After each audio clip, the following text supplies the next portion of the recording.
Hello, hello. Welcome back. We are now at the RV park. We've been here for about 4 days or so. I'm going to do a quick little show of the outside of the RV. It is a 2022 KZ Connect 261 BHK SE. That's a mouthful. You can see there's my puppy dog. Blue, what are you doing? He's just enjoying the sun. He just got ferminated, so he's looking good for the ladies. All right. What are we talking about this week? Our experience with Opendoor. We actually just closed this morning.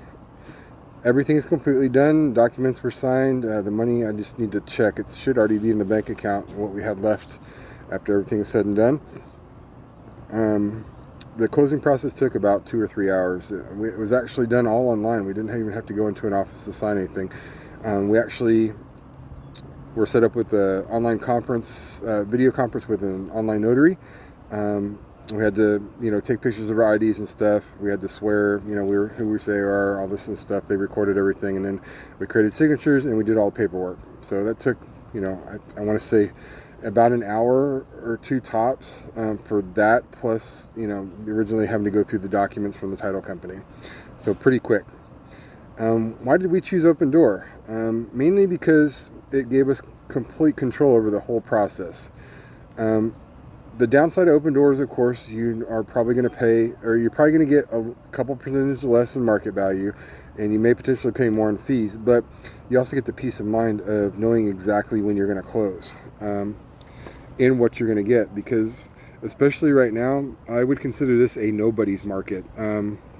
Buyers don't want to buy because the mortgage rates are so high. They're on the fence. And then you got sellers that are on the fence because they don't want to try to sell with them having a low mortgage rate and then have to purchase something at a higher one. So nobody's really doing anything, and the market's kind of frozen right now. I mean, a house even in a hot market like San Antonio could sit on, sit listed for months at a time. And we didn't want to take that chance. We wanted to get out of the house. We wanted to get in the RV, start saving up saving cash. We didn't want to wait for it, take forever to sell. So that's why we went with Opendoor. So the whole process, I'd already been getting like email evaluations from them. I signed up like about a year ago, and I gave them all the particulars on my house. And I was honest with them because I wanted to get an accurate, offer. So when we decided we did want to sell, this when I contacted them, when it was an initial offer that I liked, or it's actually when we needed to sell, but it was I was happy with where it was at. Once I contacted them, we scheduled a video conference walkthrough. It took about 45 minutes, and basically you just guide the customer service rep through your home, and you narrate, show them all the rooms. They'll ask you some questions, make sure you do good, good video. Do the outside, they did the inside, all the rooms. I was real honest with them about what was wrong. Okay. Because I was so honest about everything, they did not have to do a physical assessment. Normally after your video assessment, they'll do an outside physical assessment, and then they'll do a brief inside just to verify that everything in the video was correct. Because I had already done that, they decided not to even schedule that, so we actually saved some time with that.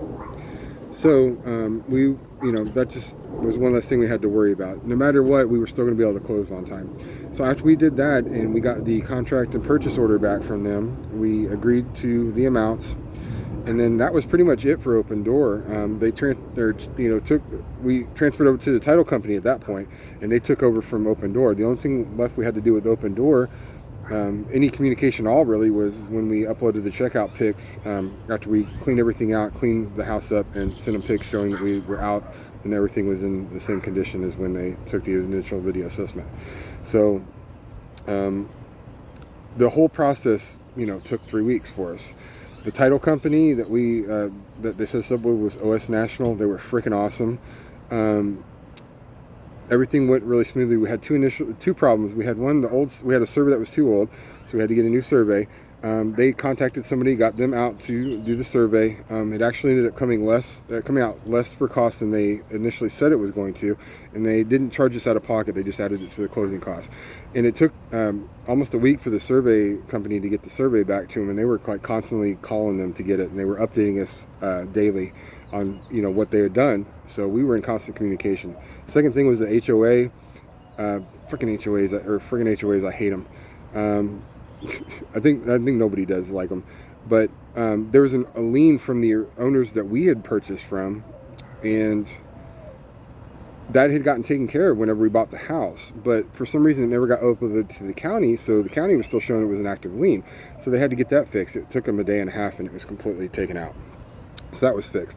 So basically, all we had to do then is wait until the closing date. We probably could have closed earlier, but we wanted plenty of time just to get everything situated and get the house cleaned out and stuff like that. But what we ended up getting, we were very happy with the amount that we got from Opendoor. We paid an initial 5%, which is their base fee, and they usually charge 0.5 to 1.5% in closing costs, and then there's normally some repair costs. At the high end, it's usually 10%, but you could even go as low as 7 or 8%, depending on what type, how good your home, the condition is. It actually was 11% for us, and we completely understood. We have over 20-year-old AC, and that was going to go out eventually. I wasn't going to fight them on it. They didn't want to sell the house to somebody and have to worry about that AC, so that was one of the things they were going to put a new one in, along with some other repairs that needed done. Nothing major, but carpet in the rooms. One room needed repaint, maybe a little bit new tiling. So we were okay with that. We were walking away with the higher end of what we wanted to walk away from, because the initial valuation was spot on what they actually offered us, minus the percentages, so we were okay with it. So we walked away with what we wanted to walk away from. The whole process was just so easy. Now, what do you get if you go with a realtor? You may potentially get more money, but you're also having to probably do some remodels, major ones, to get your house showable. You're having to deal with people coming into your home. If you're not in there, it's easier, but if you're not in there, the months that it's taking to sell the home, you're paying mortgage payments while you're waiting for it to sell. So all that extra money you potentially, got more money from going with the realtor, you're actually paying out to the mortgage payments that you're paying to the bank. So you're not making any money. It just was easier for us. It was less stress to just do that. And that's the other thing with, paying the mortgage to the bank. I realize now that I've been a homeowner that it probably was not the smartest thing in the world to become a homeowner, okay? In a sense that to pay a mortgage, okay? We had a 5.25% mortgage rate whenever we bought the house in 2019, and that was pretty average around the time. If you even had just a 5.25% mortgage rate, over the life of a 30-year loan, you're going to pay double what you pay for the house, double, okay? So if you got a $330,000 house, you're paying almost $330,000 in interest on top of that by the time your 30-year loan comes due, or your 30 loans closes. And they're going to front load all that interest, okay? Because they're getting their pound of flesh. They're going to take that out as soon as possible, okay? So if you look at your amortization schedule, which I hope I'm pronouncing that right, it breaks down payment by payment over the entire 30 years on what you're paying in principal, what you're paying in interest, what you're paying in insurance, I think. I know it's at least principal and interest.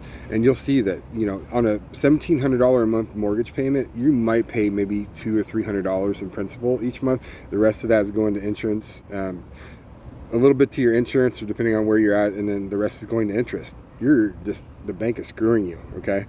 You are becoming a slave financially to the bank. There's nobody making money except the bank. People talk about equity and stuff.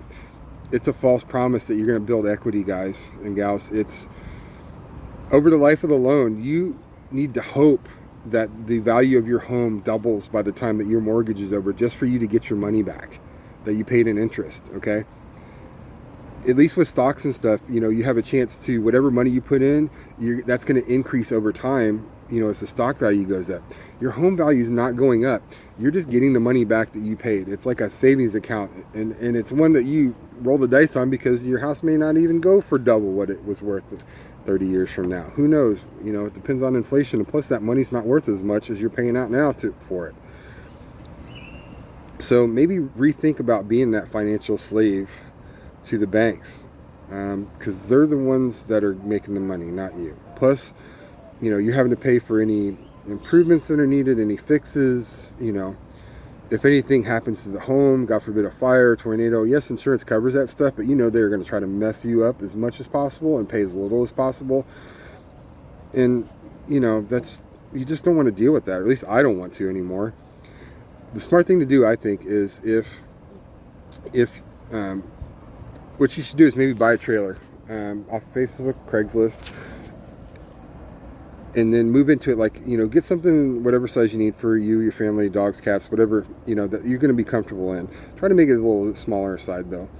Take that and put it in an RV park locally where you're at, and then just save money, because monthly rate at an RV park, they'll normally do metered electric, but it's going to be like a condensed amount of bills, and it's going to be so much cheaper than paying even like an apartment rent.